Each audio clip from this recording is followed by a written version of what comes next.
Une prestation pas forcément convaincante de la part du Real Madrid. Un Gonzalo Garcia, une fois de plus, exemplaire et surtout très courageux. Un retour, bien évidemment, de Kylian Mbappé à la compétition. C'était bien sûr la qualification du Real Madrid pour les quarts de finale de la Coupe du Monde des clubs. Buenas a todos y a todas, j'espère que vous allez bien. C'est Baki Koune de Madrid. On se retrouve à propos d'une nouvelle vidéo concernant le Real Madrid qui a joué bien sûr son huitième de finale face à la Juventus de Turin. Vamos! Eh bien, los chavales, sachez que c'est un plaisir de vous retrouver. Une fois de plus, à propos d'un match concernant le Real Madrid, on a continué justement à avancer dans cette Coupe du Monde des clubs, puisque le Real Madrid faisait sa rentrée justement dans la phase d'élimination directe de ce mondial, et c'était justement en huitième de finale face à la Juventus de Turin. Le Real Madrid retrouvait la vieille dame depuis un certain temps en compétition officielle, même si c'est vrai qu'on peut imaginer que la Coupe du Monde des clubs ne rend pas forcément les mêmes attentes que pour la Champions League, mais toujours est-il que ça reste une compétition officielle et justement on retrouvait la Juventus de Turin. Donc bien sûr, on a vu ce match-là, c'était un Real Madrid qui s'est imposé donc 1-0 grâce à un but de Gonzalo Garcia, donc un but qui nous permet justement d'accéder au quart de finale de cette Coupe du Monde des clubs. Bien sûr, on va attendre tranquillement notre prochain adversaire, donc ce sera soit le BVB, donc Dortmund, ou soit los Tigres de Monterrey, donc un huitième de finale, à savoir le dernier qui se jouera bien sûr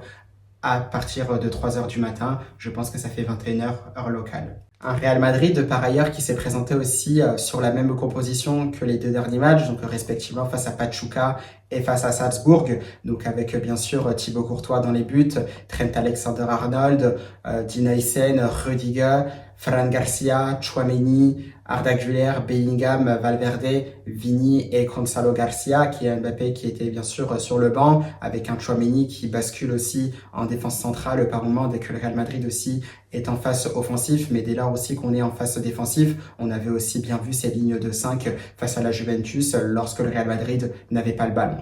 Sachez aussi, petite parenthèse, los chavales, on a eu pendant le match justement le calendrier de la Liga, donc 2025-2026. On sait justement que ça concerne le Real Madrid. On a vu et on est au courant, c'est officiel. On a justement la première journée de la Liga pour le Real Madrid qui sera donc le 17 août face à Osasuna du côté du Santiago Bernabéu, à voir bien sûr si cela se confirme, parce que comme vous le savez, le Real Madrid a atteint les quarts de finale justement de ce mondial des clubs, donc à voir si justement cette première journée de championnat ne se jouera pas plus tard pour les Madrilènes. On est bien sûr en attente d'informations. À côté de ça, bien sûr, il y a eu les dates pour le Classico. Donc, on aura un Classico le 26 octobre 2025 du côté du Santiago Bernabéu avant un match retour. Ça, ce sera bien sûr le 10 mai 2026 du côté du nouveau Camp Nou, certainement. Bien sûr, à côté de ça, il y a aussi les dates pour le derby madrileño, donc face à l'Atlético. Donc, ce sera bien sûr un match aller le 28 septembre du côté du Metropolitano et bien sûr le match retour qui sera, je crois, donc le 22 mars donc 2026 du côté du Santiago Bernabéu. Donc, on a bien sûr quelques-unes des dates clés pour les matchs du Real Madrid en Liga. Bien sûr, on surveillera un peu plus ce qu'il se passera au niveau d'autres matchs. Donc, par exemple, des matchs contre le Betis Sevilla, des matchs contre Valencia, le match retour potentiel face à des équipes aussi comme Bilbao, parce que le Real Madrid clôturera sa saison face à Bilbao. Ça, ce sera bien sûr le 24 mai, donc 2026. Il y a aussi d'autres matchs. Donc, ça peut être face à des équipes qui peuvent être très, très embêtantes comme Retafe, par exemple. On essaiera d'analyser un peu plus tard ce qu'il se passera au niveau des calendriers des matchs de Liga pour le Real Madrid. Donc voilà, cette parenthèse de Liga est terminée. On revient bien sûr au match donc du Real Madrid face à la Juventus. Eh bien, los chavales, c'est vrai que pour être honnête avec vous, j'ai été très peu convaincu par la prestation du Real Madrid. Alors ça, je sais pas si on peut vraiment y prêter une grande importance là-dessus, donc ce facteur météo, parce que j'ai vu que c'était un Real Madrid aussi qui avait du mal à faire les efforts, qui avait du mal aussi à se projeter, qui a été aussi déstabilisé. Je sais pas vraiment si c'est un facteur météo, parce que c'est vrai que je les ai vus un peu plus tranchants, notamment face à Salzbourg. Pour rappel, ce match face à Salzbourg, donc qui clôturait cette phase de groupe, avait eu lieu à 3h du matin. Je crois que c'était la nuit de jeudi à vendredi et surtout heure locale, ça faisait je pense 21h ou 22h. Donc je sais pas si au niveau des conditions météorologiques, c'était un peu mieux pour les joueurs du Real Madrid parce qu'on les avait vus un peu plus en jambes. Donc je ne sais pas si c'est quelque chose vraiment qu'on peut prendre en compte pour ce match face à la Juventus, parce que moi je trouve qu'au passage la Juventus, et ça on le savait, c'est une équipe qui défendait bien mieux que cette équipe de Salzbourg.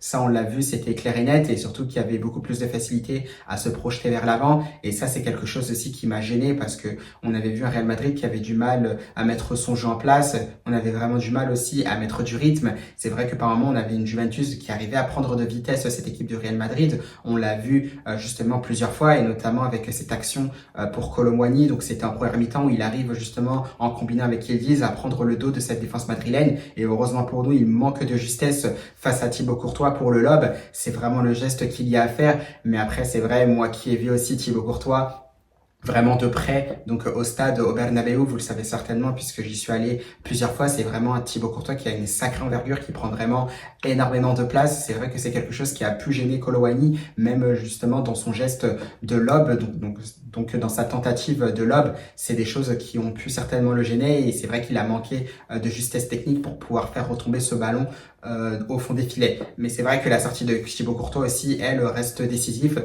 On sait que ce genre de gardien, c'est vrai que c'est difficile à tromper en face à face. C'est le même principe aussi qu'avec des gardiens comme Donnarumma qui sont vraiment très difficiles à battre tant ils prennent tant d'envergure. Donc voilà, ça c'est les petites choses qui m'ont gêné. Donc après, c'est vrai qu'il peut y avoir aussi d'autres points. Moi, c'est vrai que je suis toujours assez gêné, et je pense que c'est quelque chose que je répéterai pas mal tant que ce ne sera pas chose faite. Mais pour ma part, il semblerait que le Real Madrid doit recruter un milieu de terrain, donc vraiment relayeur, un profil plus créatif qui peut mener le jeu justement en partant de plus bas, parce que pour ma part, c'est vraiment ce style-là qui manque au sein du Real Madrid, parce que ça, je l'avais déjà répété quand le Real Madrid était encore avec Carlo Ancelotti. Arda Güler, pour ma part, ça doit jouer bien sûr un peu plus haut. Donc vraiment en espèce de media punta comme on dit en Espagne, donc ces fameux numéro 10, donc juste derrière les attaquants, qui dès lors qu'ils sont trouvés, ils ont le champ libre justement pour pouvoir distiller des ballons en profondeur pour leurs attaquants. Arda Güler, bien sûr, je le vois un peu dans ce style-là. Quand il joue un peu plus bas, c'est vrai que pour ma part, ça devient moins intéressant. Pour moi, Arda Güler, c'est vraiment dans les derniers mètres et pas justement dans notre camp pour essayer de ressortir le ballon, même s'il peut être très très utile, mais il manque justement ce milieu un peu plus relayeur, créateur, donc un peu plus bas, vraiment en numéro 6, en numéro 8, pour distribuer un peu plus le ballon. Et ça, c'est vrai que c'est quelque chose qui est assez embêtant, parce que avec les échos qu'on a eu, il semblerait que le Real Madrid, du moins la direction, aurait signalé à Xabi Alonso qu'il n'y aurait pas forcément de recrues au milieu de terrain, donc pour la fin de ce mercato, alors que Xabi Alonso en souhaiterait un. Vous savez, il y a pas mal de noms qui ont filtré. On a eu Subimendi, on a eu bien sûr Angelo Stiller du côté de Stuttgart. Donc là-dessus, c'est vrai que c'est un Real Madrid qui n'a pas forcément l'air de vouloir s'activer, qui préfère rester comme ça. Et c'est vrai que c'est assez dommage, parce que pour ma part, je l'ai encore vu face à la Juventus, il faut un milieu de terrain supplémentaire pour ce Real Madrid-là, quelqu'un qui est capable de créer. Donc voilà, par la suite, c'est vrai que ça reste assez compliqué, hein, une équipe du Real Madrid qui a eu du mal à se mettre en évidence. On a encore vu que c'était un peu plus difficile pour Vinicius Junior. Comme vous le savez, hein, on voit que pour ma part, c'est tout simplement la même saison, parce que il y a pas vraiment d'intervalle justement pour que le Brésilien puisse se remettre justement de la saison qui est en train de se terminer, et ça se voit parce que c'est un Vinicius Junior qui alterne le bon et le moins bon. On l'a vu très bon face à Salzbourg, là face à la Juventus ça a été un peu plus compliqué, il n'était pas forcément très très bon dans certains choix, notamment dans le dernier geste, et c'est vrai que c'est un peu dommage. Bien sûr, je lui en veux pas, j'ai plutôt hâte aussi que cette saison se termine, même si on gagne cette Coupe du Monde des clubs, ce qui ferait très plaisir. On est capable aussi de voir un très bon Vinicius Junior par la suite, qui d'ailleurs ne devra pas aussi prendre de carton jaune supplémentaire lors des prochains matchs, parce que ça peut lui faire éviter l'éventuelle demi-finale, donc soit face au Paris Saint-Germain, soit face au Bayern Munich. Donc ce serait forcément une grosse demi-finale en perspective. Donc on aurait bien sûr besoin de tous nos joueurs donc au top de leur forme. Donc bien sûr, excepté les joueurs qui reviennent de blessures. Donc ce sera très important justement que Vinicius Junior reste concentré, et surtout qu'il essaye de relever ce curseur, parce qu'il n'a pas forcément été très très bon ce soir malheureusement face à la Juventus de Turin. Donc voilà, après on a vu quand même un Bellingham aussi qui a essayé de combiner, même si ça restait compliqué, on le sait, il n'est pas forcément à 100%. Il aura tenté des choses, bien sûr, l'international anglais, des feintes de frappe, des frappes aussi qui ont été tentées, des combinaisons avec Valverde. Je pense à un moment quand il combine avec l'Uruguayen qui arrive à lui remettre dans la surface de réparation, et malheureusement il arrive à peine à mettre le bout de son pied, ce qui lui permet pas de tromper Di Gregorio, et malheureusement le Real Madrid restera à 0-0. Donc c'est vrai que globalement c'était une première mi-temps, même un ensemble de matchs qui était assez calme. Pour ma part, c'est vrai que j'étais assez déçu, mais c'est vrai qu'on le sait, ça fait énormément de matchs que les joueurs enchaînent aujourd'hui. On le sait, il y a aussi les facteurs météorologiques qui entrent en jeu, on le voit, les joueurs avaient vraiment du mal à courir, et ça c'est quelque chose qu'on a vu aussi, et je pense que Xabi Alonso devra le travailler. C'est notamment quand le Real Madrid arrivait à faire des récupérations, donc c'était notamment une fois que la Juventus de Turin avait attaqué, ou par exemple sur des phases de coups de pied arrêtés, on avait vu que ce Real Madrid avait la possibilité de se projeter vite vers l'avant, sauf que des fois, on n'avait que Vinicius Junior qui était tout seul. On avait ce bloc madrilène, et vous allez certainement le voir si vous revoyez les images, un bloc madrilène qui reste vraiment derrière, qui a du mal à remonter. Donc on a forcément du mal à apporter du soutien à Vinicius Junior, qui malheureusement est déjà en 1 contre 2, voire 1 contre 3, pour pas dire 1 contre 4. Et bien sûr, pour le Brésilien, c'est un peu plus difficile. Ça a été légèrement mieux aussi à l'entrée de Kylian Mbappé, mais c'était pas foufou. Donc c'est vrai que là-dessus, la transition, il y aura aussi du travail pour le Real Madrid, même si que par moment, on a vu que ça se jouait, que les coups se jouaient très très bien en phase de transition rapide. On l'a vu face à Al Hilal, on l'a vu aussi face à Pachuca, on l'a vu aussi face à Salzbourg. Mais c'est vrai que la Juventus aussi se repliait, j'avais l'impression, beaucoup plus rapidement que les adversaires précédents du Real Madrid. Donc là-dessus, il faudra vraiment travailler sur les transitions rapides. Voilà, avec un bloc qui sort vraiment en même temps comme un seul homme, avec beaucoup plus de rapidité et de rythme pour apporter aussi du soutien à leur attaquant, parce que ça peut être très très important. Mais on a conscience aussi que les autres joueurs, notamment au milieu de terrain, font aussi énormément d'efforts. Je pense aussi aux pistons comme Fran Garcia ou Trent Alexander-Arnold. Donc là-dessus, c'est vrai qu'il y aura un équilibre à trouver. C'est normal, on est là entre guillemets pour apprendre, même s'il faut gagner cette Coupe du Monde des clubs. Et petit à petit, on peut sentir qu'il y a des choses qui se mettent en place.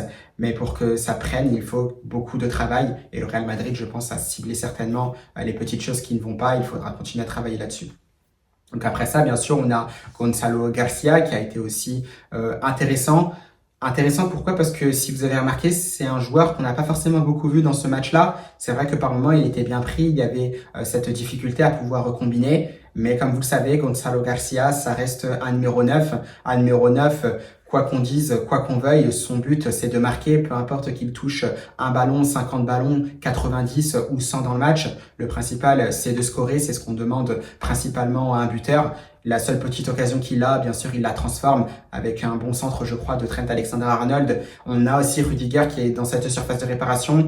On sent aussi que Gonzalo Garcia, justement, se sert de l'appel, du moins de la présence de Rudiger, donc au cœur de la défense de la Juventus, pour s'engouffrer dans l'espace que va laisser l'Allemand. Et derrière, voilà, il est seul pour catapulter ce ballon de la tête. Le portier de la Juventus ne peut rien faire. C'est un but superbe quand même de la part du Real Madrid, et un Gonzalo Garcia qui le mérite, parce que ce qu'il fait quand même depuis le début de ce mondial de club, c'est tout simplement admirable, ça reste exemplaire. Bien sûr, il sortira après, il laissera sa place au retour de Kylian Mbappé. C'est très prometteur, on a hâte de voir quand même ce qu'il va se passer par la suite. Tout ça, je pense que ça va être surveillé, parce que je pense qu'on pourra être certainement d'un avis pour laisser Gonzalo Garcia titulaire lors du prochain match. Il y aura peut-être aussi le fait de devoir faire revenir Kylian Mbappé justement dans ce 11 de départ. Donc là-dessus, il y aura peut-être débat dans les prochains jours pour le prochain quart de finale qui arrivera pour le Real Madrid. Donc on verra bien ce qu'il se passera.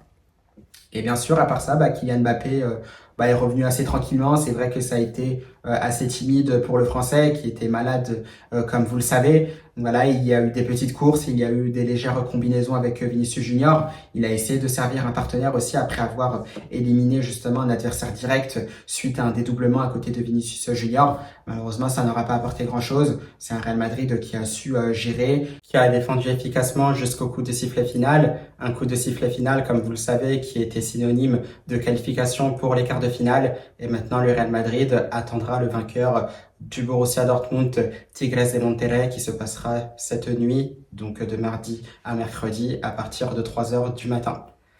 Donc voilà, dans l'ensemble, peu convaincu de ce Real Madrid-là.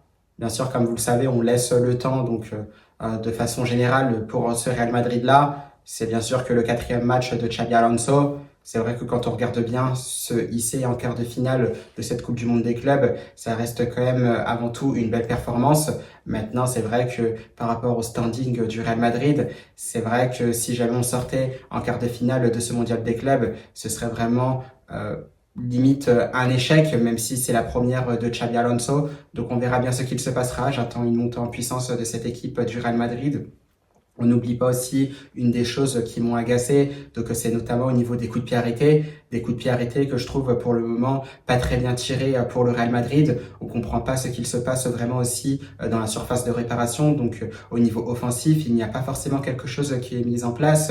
Quelqu'un qui fait par exemple diversion, un appel justement qui emmène les défenseurs adverses à un point A par exemple, pour que le joueur du Real Madrid qui doit prendre le ballon de la tête se retrouve à un point B libre d'espace avec ce fameux joueur qui doit reprendre le ballon de la tête tout libre de marquage. C'est vrai que ce sont des choses qu'on ne voit pas beaucoup sur coup de pied arrêté pour le moment pour le Real Madrid, mais bon, on espère que ça se mettra en place petit à petit, à l'image justement de ce coup de casque de Gonzalo Garcia pour marquer ce but de la tête, donc pour le 1-0, seul et unique but du match. C'est à Gonzalo Garcia qui a tout de suite repéré la zone libre, donc laissée entre guillemets par Rudiger qui était au marquage avec un défenseur turinois. Ce sont voilà peut-être des choses comme ça qu'on aimerait voir ce coup de pied arrêté, parce qu'effectivement, on le sait, lors de gros matchs, c'est vraiment quelque chose à ne pas négliger, les coups de pied arrêtés, parce que ça peut débloquer des situations, donc dans de grosses confrontations, surtout quand le match est très serré et qu'on est vraiment à 0-0.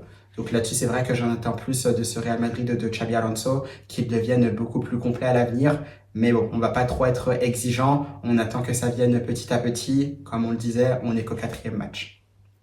Donc voilà, Los Chavales, j'espère que vous, dans l'ensemble, quand même, ce match vous aura plu, que cette qualification du Real Madrid vous aura plu également. Voilà, qualification pour les quarts de finale de cette Coupe du Monde des clubs. À voir bien sûr ce qu'il se passera. On attend évidemment notre adversaire. Je vous ai aussi donné donc le calendrier donc de certains matchs importants donc de la Liga pour le Real Madrid, donc la saison 2025-2026. Ça a été en début de vidéo bien évidemment. À voir ce qu'il se passera pour la suite. Nous on se retrouvera pour d'autres vidéos à propos du futur quart de finale du Real Madrid. Eh bien, los chavales, je vous souhaite bien sûr une belle semaine et surtout, à la Madrid!